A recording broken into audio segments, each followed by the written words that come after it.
بسم اللہ الرحمن الرحیم۔ الصلاۃ والسلام علیکہ یا سیدی یا رسول اللہ وعلی آلک و اصحابک یا سیدی یا خاتم النبیین۔ قرآن مجید کی 108ویں سورۃ الکافرون، جو کہ 1 رکوع اور 6 آیات پر مشتمل ہے۔ قرآن مجید میں اللہ تعالیٰ فرماتا ہے: اعوذ باللہ من الشیطان الرجیم، بسم اللہ الرحمن الرحیم۔ قل یا ایھا الکافرون لا اعبد ما تعبدون ولا انتم عابدون ما اعبد ولا انا عابد ما عبدتم ولا انتم عابدون ما اعبد لکم دینکم ولی دین۔ ترجمہ شروع کیے دیتے ہیں۔ کل فرما دیجئے اے محمد صلی اللہ علیہ وآلہ وسلم، یا ایھا الکافرون، اے کافرو،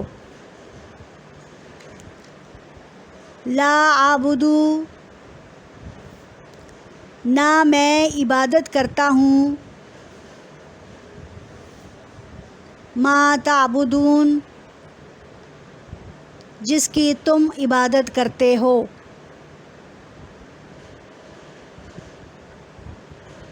ولا انتم، اور نہ تم، عابدون، عبادت کرتے ہو، ما، جس کی، اعبدو، میں عبادت کرتا ہوں، ولا انا، اور نہ انا میں، عابدن، عبادت کروں گا، ما، جس کی، عبدتم، تم نے عبادت کی، ولا انتم، اور نہ ہی تم، عابدون، عبادت کرو گے، ما اعبد، جس کی میں عبادت کرتا ہوں، لکم، تمہارے لیے، دینکم، تمہارا دین ہے، ولیہ، اور میرے لیے، دینی، میرا دین ہے۔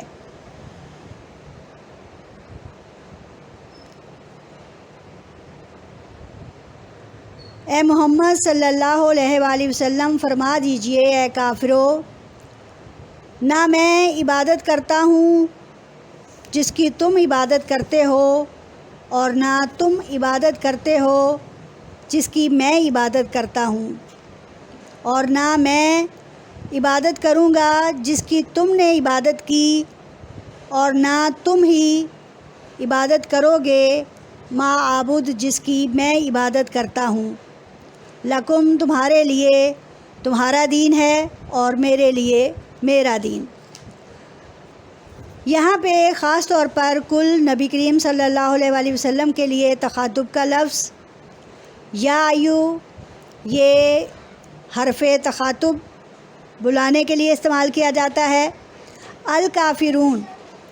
یہاں پر الف لام کافروں پر داخل کر کے خاص کافروں کو مخاطب کیا گیا ہے، کیونکہ عربی میں جب کسی لفظ پر الف لام داخل کر دیا جاتا ہے تو وہ خاص چیز بن جاتی ہے۔ جیسے کتاب لفظ ہے، اگر ہم کتاب کے ساتھ الف لام کا اضافہ کر دیں تو الکتاب بنتا ہے، جس کا مطلب ہوتا ہے خاص کتاب۔ یہاں پہ جیسے ہم قرآن مجید کے لیے لفظ استعمال کرتے ہیں القرآن، تو یہ ال داخل کرنے سے وہ اس کو خاص بنا دیتا ہے۔ یہاں چونکہ کافروں کے اس خاص گروہ سے نبی کریم صلی اللہ علیہ وآلہ وسلم مخاطب ہیں، اس صورت کا شان نزول جو ہے وہ کچھ اس طرح ہے کہ نبی کریم صلی اللہ علیہ وآلہ وسلم کی بارگاہ میں قریش کی ایک جماعت حاضر ہوئی اور آپ صلی اللہ علیہ وآلہ وسلم سے درخواست کی کہ آپ ہمارے دین کا اتباع کیجئے، ہم آپ کے دین کا اتباع کریں گے۔ 1 سال آپ ہمارے معبودوں کی عبادت کریں، 1 سال ہم آپ کے معبودوں کی عبادت کریں گے۔ سید عالم صلی اللہ علیہ وآلہ وسلم نے فرمایا، اللہ کی پناہ کہ میں اس کے ساتھ کسی غیر کو شریک کروں۔ کہنے لگے تو آپ ہمارے کسی معبود کو ہاتھ ہی لگا دیجئے، ہم آپ کی تصدیق کر دیں گے اور آپ کے معبود کی عبادت کریں گے۔ اس پر جب یہ سورہ شریفہ یعنی یہ صورت نازل ہوئی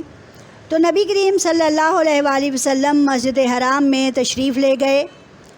وہاں قریش کی وہ جماعت پہلے سے موجود تھی۔ آپ صلی اللہ علیہ وآلہ وسلم نے یہ صورت انہیں وہاں پڑھ کر سنائی تو وہ سارے بہت مایوس ہوئے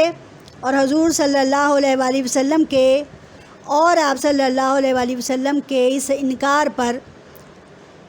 ان کے مزید دشمن ہو گئے اور مزید ایذا پہنچانے کے درپے ہوئے۔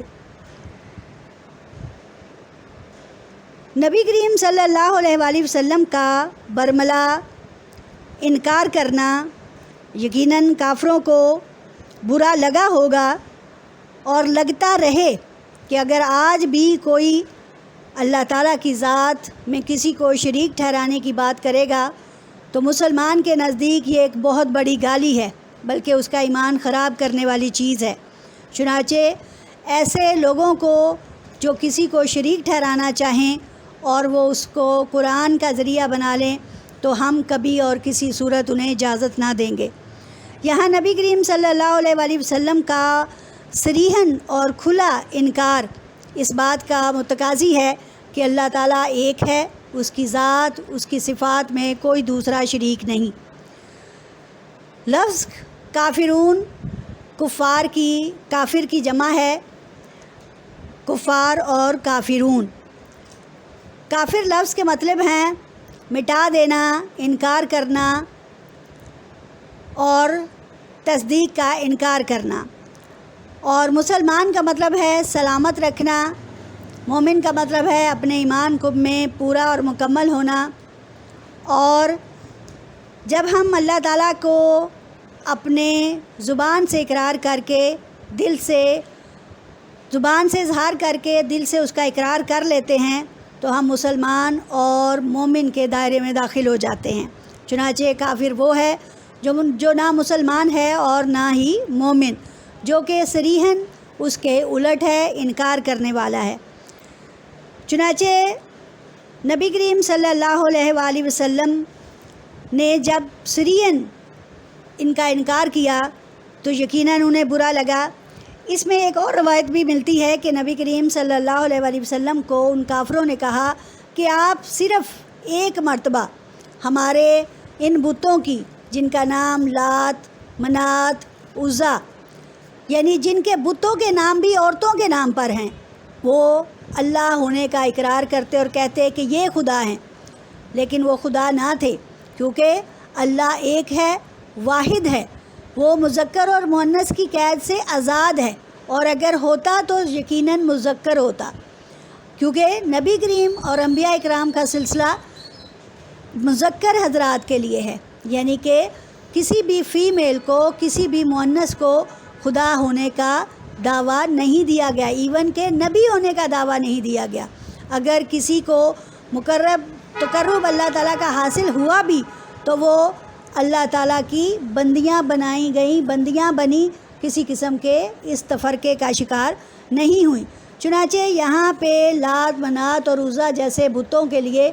ان کو کہنا کہ یہ خدا ہیں اور ہماری شفاعت کریں گے، آپ صرف اتنا کہہ دیں تو ہم اس کے بعد آپ کے اللہ کو بھی مان لیں گے اور اس کی عبادت بھی کریں گے۔ اس طرح کا مطلب تو یہ ہوا کہ ان کا قبول کرنا سوائے ناگزیر حالات کے اور کچھ نہیں، کہ وہ تو شرطیہ طور پر کیا چاہتے ہیں کہ ان کے بتوں کی ہم سفارش کر دیں، ان کے بتوں کی کسی طور یہ لفظ کہہ دیں، نبی کریم صلی اللہ علیہ وسلم کی زبان سے یہ لفظ نکل جائے کہ ہاں یہ بھی شفاعت کریں گے، ہاں میں ان کو بھی کہتا ہوں اور ان کو بھی کہتا ہوں۔ کیسے ہو سکتا تھا کہ ایک ایسا بندہ برحق کہ جس کی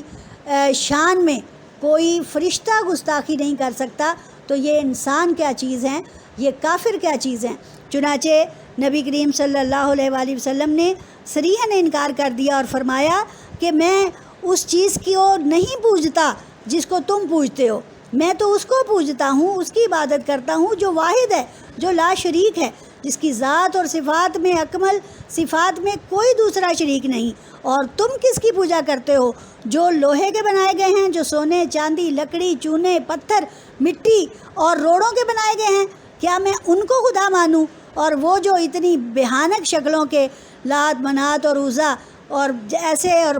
حقیر اور جو خود نہ بولنے کے نہ سننے کے نہ کچھ کہنے کے، ان کی عبادت کروں؟ کبھی ایسا نہیں ہو سکتا۔ فار ایگزامپل ہم اس کو دیکھیں کہ بعض اوقات ہم نے جو کام نہیں کرنا ہوتا یا نہیں کیا ہوتا تو ہم اس کے لیے 3 زمانوں کا انتخاب کرتے ہیں۔ مثلا ہم نے کہا کہ اگر ماضی میں نہیں کیا تو میں کہوں گی میں نے یہ کام نہیں کیا تھا، اور نہ ہی میں یہ کام کرتی ہوں، اور آگے جا کے میں جب اس کو مزید نہیں کرنا چاہوں گی تو میں کہوں گی میں آئندہ بھی یہ کام نہیں کروں گی۔ کون ہے جو مجھ سے ایسا کرائے؟ تو یقیناً جو اللہ تعالیٰ کو مانتے ہیں وہ اس چیز کا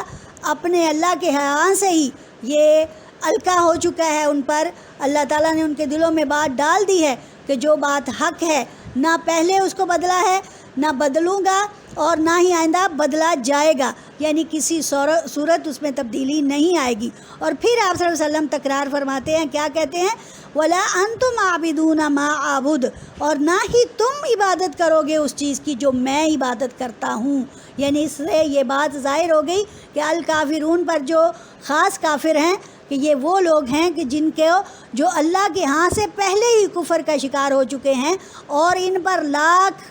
آپ صلی اللہ علیہ وآلہ وسلم محنت کرتے رہیں، ریاضت کرتے رہیں اور تبلیغ دیتے رہیں، یہ پھر بھی ایمان نہیں لائیں گے۔ حالانکہ اس صورت کے نازل ہونے کے بعد کافروں کی ایک بہت بڑی جماعت جو ہے وہ اسلام قبول کر چکی تھی، اور انہوں نے اسلام قبول کیا، جوگ در جوگ انہوں نے اسلام قبول کیا، لیکن یہ وہ کافر تھے کہ جن کے دلوں میں کچھ نیکی باقی تھی، لیکن وہ کافر جن کے دلوں میں کسی قسم کی نیکی باقی نہ تھی، ان کو کوئی اپنے کفر سے نہ ہٹا سکا۔ یہاں تک کہ آپ صلی اللہ علیہ وآلہ وسلم کے سگے چچا ابو لہب اور ابو جہل اور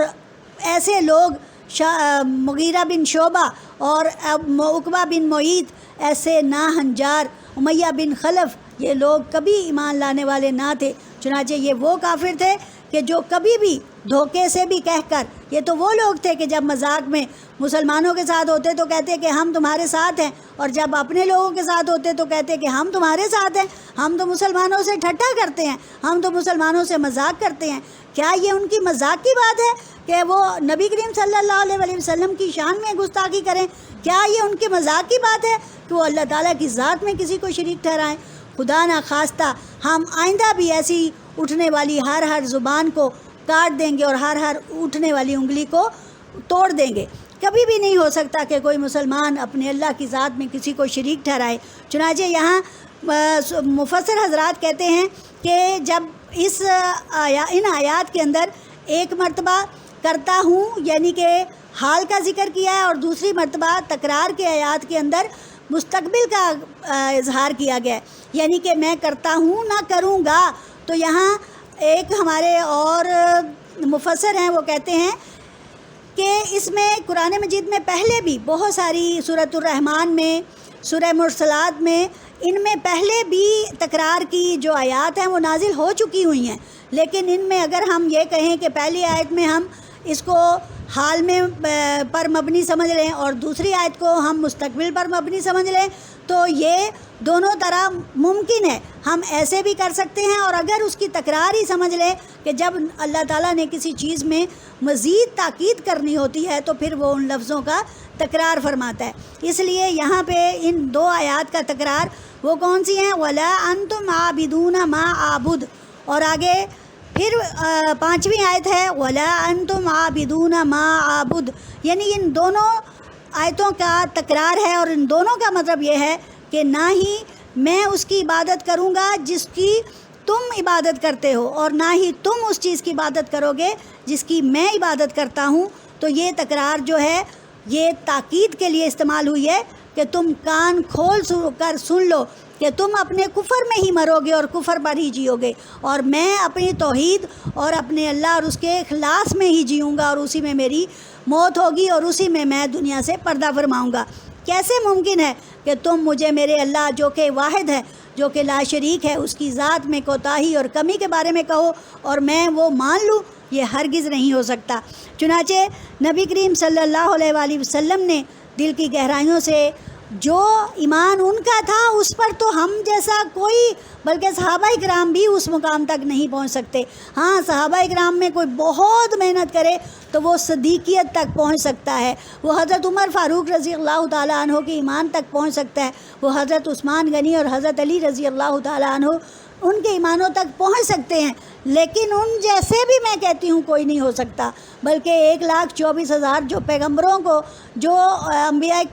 جو صحابہ کرام کو مرتبہ حاصل ہوا، ہم اس کو بھی نہیں پہنچ سکتے۔ میری جان، آپ لوگ سوچیں کہ ہم میں سے اب کوئی بھی صحابی بن سکتا ہے؟ نہیں، کیونکہ صحابی تو وہ ہوتا ہے جس نے ایمان کی حالت میں اپنے نبی کریم صلی اللہ علیہ وآلہ وسلم کو دیکھا ہو، ان سے بات چیت کی ہو، اور پھر انبیاء اکرام کے بعد صحابہ اکرام آ جائیں، صحابہ اکرام کو دیکھنے والے تابعین کہلائے، تابعین کو دیکھنے والے تبع تابعین کہلائے۔ تو اب نہ تبع تابعین تک کوئی دنیا میں نہیں آئے گا۔ ہاں، اولیاء اللہ اور صوفیاء اللہ کی جماعت قیامت کے دن تک آتی رہے گی، اور وہ لوگوں کو ایمان کی اور اللہ کے قرآن کی اور دین کی تبلیغ کرتے رہیں گے۔ چنانچہ یہاں نبی کریم صلی اللہ علیہ وآلہ وسلم کا صریحاً انکار کرنا اس بات کا متقاضی ہے کہ ہمارے اللہ کی شان میں گستاخی کرنے والوں کے لیے ہم کبھی اچھا سوچ نہیں سکتے اور ان کے لیے اچھا کر نہیں سکتے۔ ہم ان کو منہ توڑ جواب دیں گے، اور یقیناً نبی کریم صلی اللہ علیہ وآلہ وسلم کی نبوی زندگی، مدینہ کی زندگی اس چیز کا آپ کو ثبوت پیش کرتی ہے کہ ساری کی ساری بہادری اور جرأت اور شجاعت پر مبنی ہے، جس میں کوئی بزدلی نہیں دکھائی گئی، بلکہ مٹھی بھر مسلمانوں نے کافروں کو وہ پچھاڑا ہے کہ جس کی انتہا نہیں، اور دنیا کی تاریخ یہ بات جانتی ہے کہ مٹھی بھر مسلمانوں نے کیسے اپنے جذبے اور اپنی ایمان کی بدولت ان تمام چیزوں کو کیسے پیچھے چھوڑا۔ چنانچہ دنیا کی دولت اور یہ رشوت اور یہ سفارشیں اور یہ لالچ مسلمانوں کو اپنے دائرے سے، اپنے ایمان سے کسی طور ہٹا نہیں سکتی۔ نبی کریم صلی اللہ علیہ وآلہ وسلم اس صورت کے بارے میں بہت ساری فضیلتیں بھی بیان فرماتے ہیں، اور آپ صلی اللہ علیہ وآلہ وسلم نے اس صورت میں اب اس چیز کا اظہار بھی فرمایا ہے، اور اس کی تکرار اور اس کے اندر اس کی فضیلت کے بارے میں صحیح احادیث جو ہیں وہاں سے مروی ہے کہ آپ صلی اللہ علیہ وآلہ وسلم طواف کی 2 رکعتوں اور فجر اور مغرب کی 2 سنتوں میں سورہ اخلاص اور سورۃ الکافرون یہ دونوں ملا کر پڑھا کرتے تھے، یعنی ایک رکعت میں سورہ اخلاص اور دوسری رکعت میں سورۃ الکافرون۔ اسی طرح بعض صحابہ رضی اللہ تعالیٰ عنہ کو آپ صلی اللہ علیہ وآلہ وسلم نے فرمایا کہ رات کو سوتے وقت یہ سورت پڑھ لیا کرو، یہ تمہیں شرک سے بری قرار دے گی، اس کی وجہ سے تم شرک سے بچ رہو گے۔ اس کے بعد نبی کریم صلی اللہ علیہ وآلہ وسلم خود بھی اس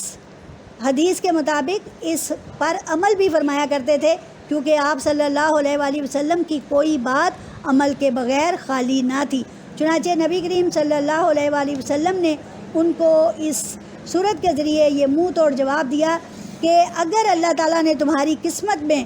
ہدایت لکھی ہوتی تو یقیناً وہ تمہیں توحید اور عبادت اور بندگی کا طریقہ ضرور سکھاتا، لیکن چونکہ تم کافر ہو اور اپنے کفر میں ہی مر جاؤ گے، اور اس وجہ سے چونکہ تمہارے اندر نیکی کی رمق باقی نہیں ہے، اس لیے تمہارا خاتمہ بھی اسی پر ہوگا۔ اس لیے میں کسی صورت ان کافروں کی بات نہیں مان سکتا۔ قرآن مجید کی ایک اور صورت میں نبی کریم صلی اللہ تعالیٰ فرماتا ہے وَلَا تَمُوتُنَّ إِلَّا وَأَنْتُمْ مُسْلِمُونَ، اور تم مرنا تو مسلمان ہی مرنا۔ یقیناً یہ اللہ تعالیٰ کی طرف سے بہت بڑی بات ہے۔ پھر اللہ تعالیٰ سورۃ القصص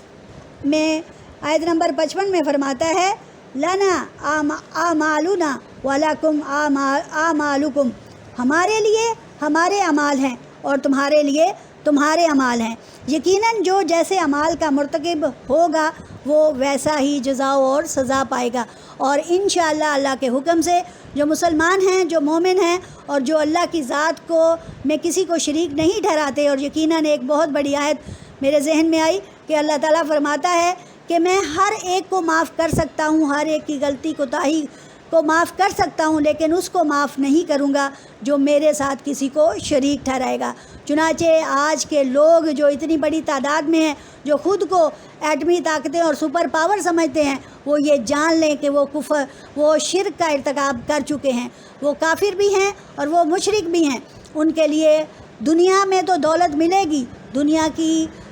دولت تو ان کی باندھی بنے گی، لیکن آخرت کی بے پایہ نعمتوں سے وہ لوگ محروم رہیں گے۔ اور یقیناً اللہ تعالیٰ کا وعدہ ہے کہ جو اللہ پر ایمان رکھتے ہیں اور اللہ تعالیٰ کی ذات کو بلند کرنے کے لیے تکلیفیں اٹھاتے ہیں، اللہ تعالیٰ ان کے بھی درجات کو بلند فرماتا ہے، اور ان کو اللہ تعالیٰ جنت الفردوس اور جنت کے مختلف درجوں میں جگہ عطا فرماتا ہے، اور وہ ہمیشہ کی جنت میں رہیں گے۔ اور وہ جو کافر ہیں اور وہ جو مشرک ہیں، یقیناً وہ ہمیشہ کی دوزخ میں رہیں گے، اور اس دوزخ میں کہ جہاں کا ایندھن انسان ہوں گے، ان کے جسم ہوں گے اور پتھر ہوں گے۔ اب جان لیجئے کہ وہ جو آخری انسان جنت سے جہنم سے نکالا جائے گا، اگر میں آپ کے سامنے اس کی حالت اور ادات بیان کروں تو آپ کو اندازہ ہو کہ وہ اس آخری شخص کی سزا کیا ہوگی اور اس آخری شخص کا انعام کیا ہوگا۔ اس کی سزا یہ ہے کہ جو مسلمانوں میں سے اپنی غلطی کے بعد جنت میں لایا جائے گا، اس کی جو سب سے یعنی جہنم میں ڈالے جانے والے کی جو سب سے معمولی ترین، سب سے کم ترین سزا ہے وہ یہ کہ انہیں آگ کے جوتے پہنائے جائیں گے، اور وہ آگ کے جوتے پہنتے ہی پورا جسم آگ کی طرح شعلوں کی نظر ہو جائے گا، اور کانوں سے دھوئیں اور آگ کے شعلے نکلیں گے، اور وہ اس وقت تک نکلتے رہیں گے یہاں تک کہ اس کی سزا پوری ہو جائے گی۔ اور پھر جب وہ آخری شخص جس کا نام جوہینہ ہوگا اور جوہینہ خاندان ہی کا وہ شخص ہوگا، جب وہاں سے نکالا جائے گا تو اللہ تعالیٰ اسے جنت کا نظارہ کرائیں گے، اور جنت کا نظارہ کراتے کراتے جب وہ سامنے جنت کو دیکھے گا تو اللہ کہے گا وعدہ کرو کہ اس سے زیادہ نہیں مانگو گے تو تمہیں جنت میں ڈالوں گا۔ وہ کہے گا یا اللہ میں وعدہ کرتا ہوں کہ میں اس سے زیادہ کا تقاضا نہیں کروں گا، لیکن جیسے ہی آگے جاتا ہے تو پھر دیکھتا ہے تو کہتا ہے اور،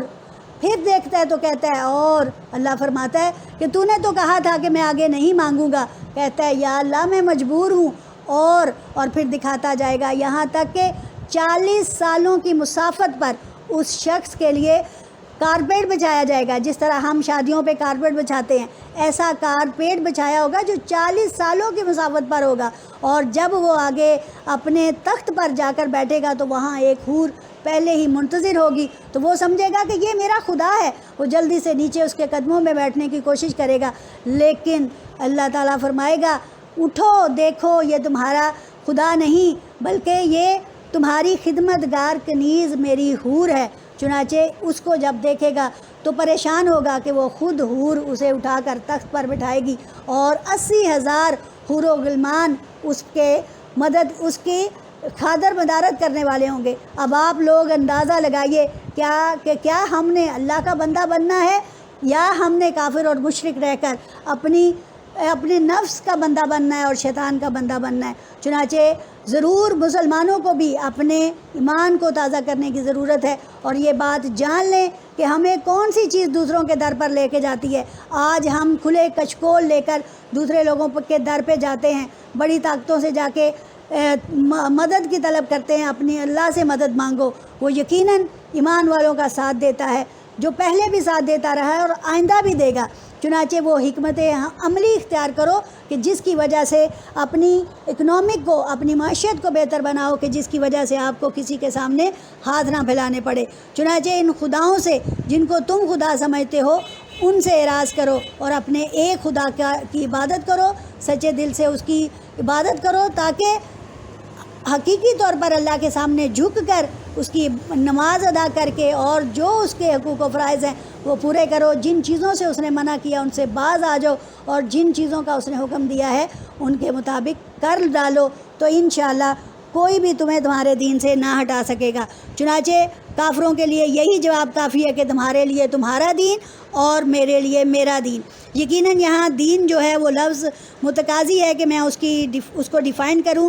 دین لفظ جو ہے ہمارے دین اسلام کے لیے استعمال ہوا ہے۔ ہمارا دین اسلام ہے، ہمارا مذہب اسلام ہے۔ مذہب جو ہے، مذہب اور دین میں ایک فرق ہے کہ دین جو وہ ہے جو قرآن ہمارے سامنے پیش کر رہا ہے، جیسے نماز ادا کرو، لیکن مذہب وہ ہے جو نبی کریم صلی اللہ علیہ وآلہ وسلم نے ہمیں کر کے دکھایا، اور علماء اکرام اور صوفیاء اللہ اور علماء اکرام اور ہمارے ائمہ اکرام اور فقہ حضرات نے اس کے بارے میں یہ جو اس کہ نماز کو کیسے پڑھا جائے